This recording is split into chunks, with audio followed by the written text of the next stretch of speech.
Hi, my name is ColdBeer and let's start with a small announcement.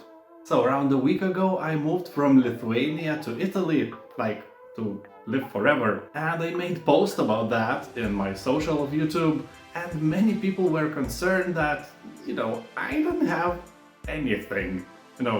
I had to leave all my things in Lithuania, not because I don't have things, but because it was so expensive to bring everything here. And instead of a monitor, I used this around 18, 15 years old TV, and it makes me motion sick. And people on social were like, hey, you should create a donation fund. We will buy you a monitor. And I was like, nah, I didn't do these things. I don't do these things. And, maybe I do. I suffer with this. Maybe you can help me. I don't know, I don't expect nothing, but I created a page. It is right here and you will find it in the pinned comment below. So you can buy me a potato salad or monitor fund. Let's start with No Man's Sky. This is an alive project. Updates are constant, the game is getting better and better every year. And by saying constant updates, I'm not kidding. I have noticed that they update the game every month, or even more often. Here every star is the light of an actual distant sun, each orbited by planets filled with life, and you can go to any of them. The game is actually enormous. Of course, that size is only available because of procedural generation. So the real question is your mama procedurally generated?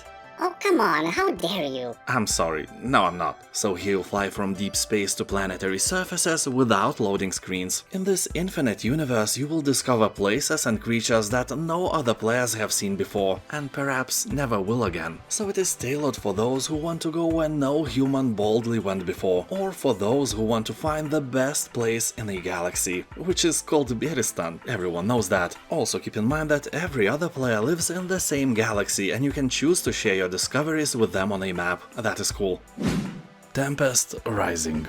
Many real-time strategy and especially Command & Conquer fans were waiting for something like this for years. A modern game with a true nostalgia in its heart. The factions here are each with its own approach to combat and economy. Also, a built-in customization options allows you to approach the game your way, in both single and multiplayer game modes. Here you'll find 2 single-player campaigns with voiced mission briefings and 3 different game modes. You can lose to AI opponents in custom games, lose even more in multiplayer matchmaking, or go nuts and lose in skirmish mode with up to 500 units per team. People on Steam are saying that this is a very well done modern RTS game with all the best traits of Command & Conquer. Just keep in mind that this is not a Command & Conquer game, it's just a standalone project inspired by the series, so don't expect familiar units, although Easter eggs are guaranteed. Anyway, constant updates and a very positive review score makes this a treat for every RTS fan.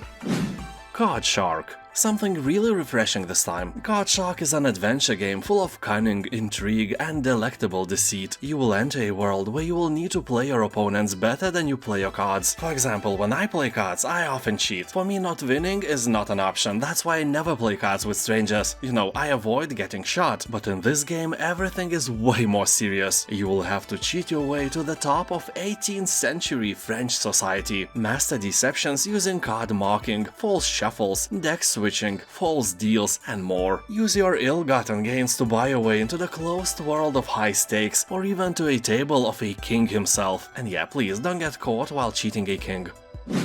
Warhammer 40k Speed Freaks. So let's start with the fact that it's time for you to subscribe. Just do it. And if you like Warhammer, Mario Kart, Death Race and, I guess, World of Tanks, this is something that may lock in your attention. In this online PvP game you will drive ferocious vehicles equipped with powerful weapons and abilities into a full-throttle battle to the death. Here you can choose from various classes of machines, including buggies, tanks and support wagons, each with unique abilities, weapons and playstyle. You will race the war-torn maps in 2 8-player team battles against each other, or drive around freely in any map and create custom races. The game has a very positive review score, and the downside is that on a casual day there may not be enough players to fill the lobby quickly, or if honestly at all, but I guess today it's not that day. Drive fast and be deadly. Enter the Gungeon. This is a bullet hell dungeon crawler following a band of misfits seeking to shoot, loot, dodge roll and table flip their way by reaching the legendary treasure, the gun that can kill the past. Imagine if you had one. You could kill your stupid decision to become whatever you are right now and become a doctor of ding-dongs instead. Be famous, have many fans. It's not too late, you know, you can still change everything. Anyway, you'll select your hero or team up in co-op and battle your way to the bottom of the Gungeon, surviving a challenging and evolving series of levels filled with the dangerously adorable bosses. The score is overwhelmingly positive, so you can't go wrong with this one. Stellaris. Here every game begins with a civilization who just discovered the means to travel between stars and is ready to explore the galaxy. You will have your science ships survey and explore anomalies, leading you into a myriad of missions, introducing strange worlds with even stranger stories and discoveries that may completely change your outcome. And as always, you are not alone in the universe and you don't know what you will encounter. Maybe a friendly trade federation, maybe a trade federation we saw in Star Wars, and maybe just plain space cannibals. And you will have to deal with all this galactic nonsense all alone, or in multiplayer mode with your friends. Core Keeper. Drawn to a mysterious relic, you are an explorer who awakens in an ancient cavern of creatures, resources and trinkets. Here you will mine relics and resources to build your base, craft new equipment, survive and power up the core. Of course, you will need to defeat giant monsters, discover hidden secrets, farm crops, cook new recipes and explore a procedurally generated underground world in a mining sandbox adventure for 1 to 8 players. And I can for sure say that this is a good game. On Steam you will find above 90% positive reviews left by tens of thousands of players who bought the game. Also, I must mention that Core Keeper is way more fun in multiplayer mode, so grab your imaginary friend and dive into adventures together. Ghostbusters, the video game remastered. Originally the game was released in 2009, but it was remastered in 2090s, and now it's shining like a modern game it should be. More than 90% of positive review scores can confirm that with ease. Here you will join the Ghostbusters team, fight monsters, capture ghosts, search for artifacts and have a blast destroying almost everything around you. The single-player campaign will put you through a story full of mystery and adventure. This authentic experience features the voices of Bill Murray and other original actors. Even the story is written by the writers of original films. This is the real deal. So who you gonna call? Yo mama. The Witcher 3 Wild Hunt. This is probably the best fantasy open-world RPG ever created, and I doubt that I could find anyone who at least never heard of it. Well, at least inside the Western influence hemisphere, it's a true legend. On Steam it has more than 600,000 reviews, and 96% of these people recommend this game for you. And I don't know who are the 4% who didn't like the game, and my friendship with Witcher Geralt started way before any of the games were released. I read the book when I was a teenager, and after many years I even got Andrzej Sapkowski to sign it for me when he was visiting Lithuania for some book fair or something. And we also spoke for like 20 seconds as well. Never washed my mouth in years after that. Anyway, the game has an incredible story, super fun gameplay and a huge dark fantasy open world to explore. The coolest thing is, of course, your profession. You kill monsters for money, so you can just travel around the map and fulfill contracts ignoring the main story as long as you want or as long as you can get a new contract. And every single monster hunt is a handcrafted mission with different outcomes and sometimes hard moral choices. Third Witcher is probably the best game I have ever played.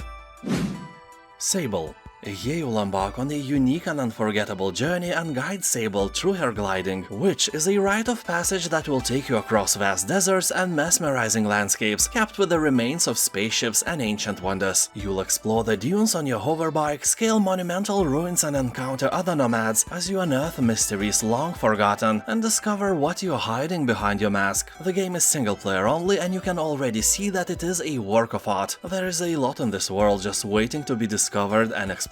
People on Steam are talking that the game is a little bit similar to the Breath of the Wild. The world is open and the amount of quests here won't let you get bored. Broforce. This platformer holds 78th position on the list of the best games ever released on Steam. When evil threatens the world calls on Broforce, an underfunded, overpowered paramilitary organization dealing exclusively in excessive force. Brace your loins with up to 4 players to run and gun as dozens of different bros and eliminate the opposing terrorist forces that threaten our way of life. You will battle in a flurry of bullets and non-stop action through various missions set amongst the picturesque treetops and the absurdly dangerous lumber mills, teeming with enemy soldiers, excessive artillery and inconveniently placed circular saws. So keep your balls close to yourself, don't wave them around as you are used to. And I wouldn't be a gaming channel if I couldn't tell you a secret from time to time. You can try Broforce absolutely free, but you need to search for a different name on Steam. Free standalone about an hour-long mission is called Expendabros. It was made as a promotion for the movie Expendables 3, and it is made so well that overwhelmingly positive reviews even on this one is not a surprise at all. And if you are somehow not subscribed, I've just proved to you that you should. Yeah, do it now. Heavy Rain. Here you'll experience a psychological thriller filled with innumerable twists and turns. Here every choice matters and the endings are many. Here you'll try to solve the mystery and hunt a murderer known as the Origami Killer, named after his personal style of leaving behind folded paper shapes at crime scenes. So here 4 characters, each following their own leads and with their own motives, must take part in a desperate attempt to prevent the killer from claiming his next victim. You need to think fast and act even faster, as every choice and move you make can result in a dramatic, game-changing consequences, and even determine who lives and who dies. Or maybe you are the killer the whole time. It's not a spoiler or something, I haven't played this game so far, but I am really tempted now. I like games like Detroit Become Human, Wolf Among Us and similar story-rich tales, so how this story ends is entirely up to you. EVERSPACE 2.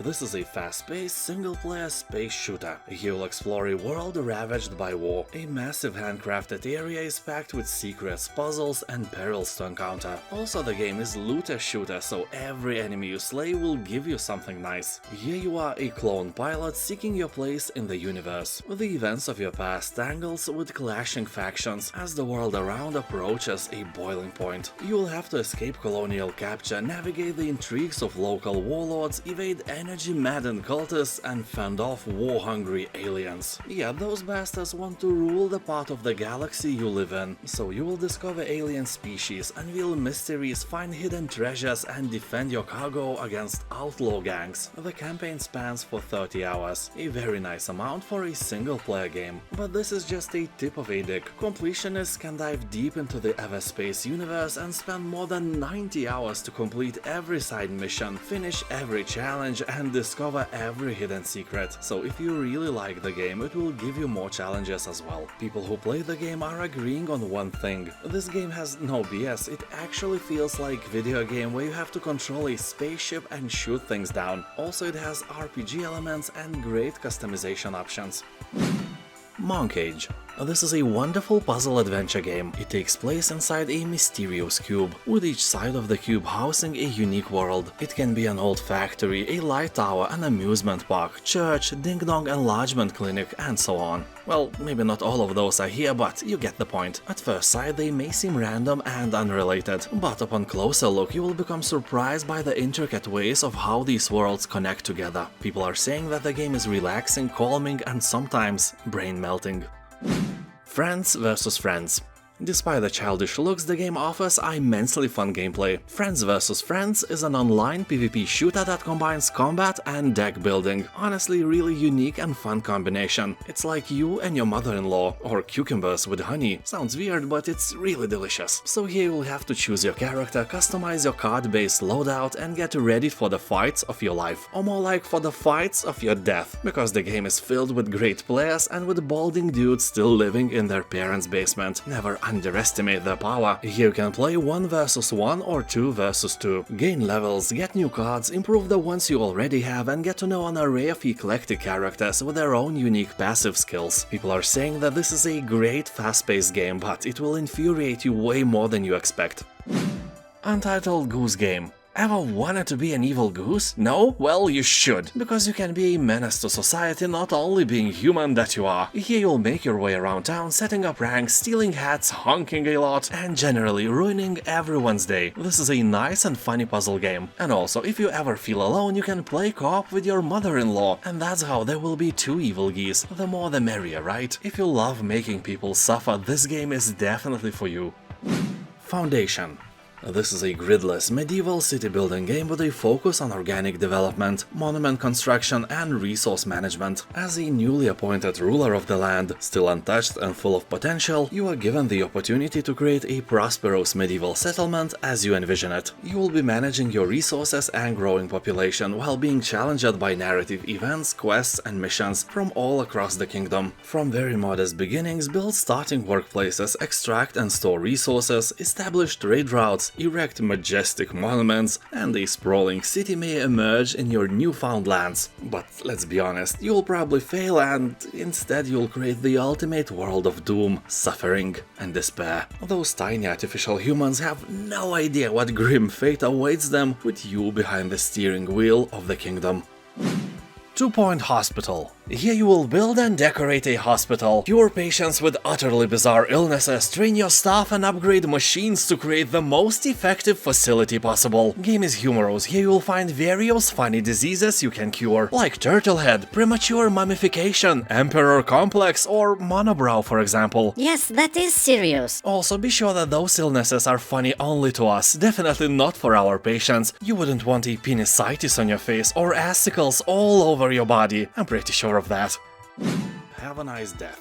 This is an action roguelite platformer where you play as an overworked death. Your employees have run rampant, completely throwing off the balance of souls and your vacation plans. In order to restore order, you'll have to grab your trusty scythe and show your employees how it's done. You'll meet a diverse cast of memorable characters, sharpen your sight skills, and engage in fast-paced hack-and-slash combat, utilizing over 70 unique weapons and spells. Since death can't die, this is a perfect setting for the roguelike genre. You just start again, alive, if death is alive. Well, that makes me wonder. Anyway, a performance review after every run guarantees that you unlock interesting items and upgrades that will help you progress on your journey. Players are saying that the graphics are really nice, gameplay is really fun, but it can become quite repetitive rather quickly as well. The game has a very positive review score on Steam, and the average reviewer has recorded gameplay time between 5 and 50 hours. But while scrolling through the comments, I've seen guys with hundreds of hours, 400, 500, 600 hours of gameplay on record. Their virginity is really safe and going nowhere. Hogwarts Legacy. I had a lot of fun playing this game, although I bought it with the idea of playing it a bit, making a review to my channel and forgetting about it. Well, turns have tabled while I played it. It was so much fun to explore the land and meet various characters, I refused to convert it into a job. So I just played the game for my own pleasure and completely skipped it on my channel. All in all, Hogwarts Legacy was one of the few games that actually survived the hype train and never crashed anywhere. The game has above 90% of positive reviews on Steam, and I would give the game 10 cold beers out of 10 without much thinking. The world is very detailed, quests are handcrafted and fun, magic truly feels like magic, and the world is really open, although the map is shaped like a bow, very narrow and long. But that's maybe a thing of a lore. I don't know, I have never read the books, only seen the movies. Only thing that actually spoiled the game a bit was how soon I got the ability to fly. That absolutely crashed the exploration on foot part. Flying in Hogwarts is awesome, but I would have given this ability way later in the game. The variety of enemies also could be wider, but hey, it's a great game. You have all my recommendations. Oh, and by saying that I have nothing, look at my pillow cover. Yeah, that is my t-shirt. And now thank you for watching. Have a nice day and maybe buy me a potato salad.